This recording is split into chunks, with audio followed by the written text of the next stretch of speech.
வணக்கம் நண்பர்களே. India versus மாலத்தீவு. இதுவரை நடந்த கதையை விளக்குகிறேன். ஆன்லைன் போராக ஆரம்பித்தது இந்தியாவிற்கும் மாலத்தீவுக்கும் இடையிலான இராஜதந்திர சூழ்நிலையாக உயர்த்தப்பட்டது. நடந்த எல்லாவற்றின் மறுபரிசீலனை இங்கே. இந்தியாவிற்கும் மாலத்தீவிற்கும் இடையிலான மோதல் சமூக ஊடகங்களில் தொடங்கி இரு நாடுகளின் வெளியுறவு அமைச்சகங்களிலும் இறங்கியது.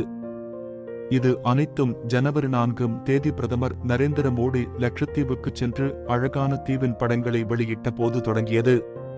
பிரதமர் மோடி தனது இடுகைகளில் மாலத்தீவு பற்றி எங்கும் குறிப்பிடாத நிலையில், இந்தியாவில் இவ்வளவு அழகான அழகு இருக்கும் போது யாரும் ஏன் மாலத்தீவுக்கு செல்ல வேண்டும் என்று சமூக ஊடகங்களில் பலர் கேள்வி எழுப்பத் தொடங்கினர்.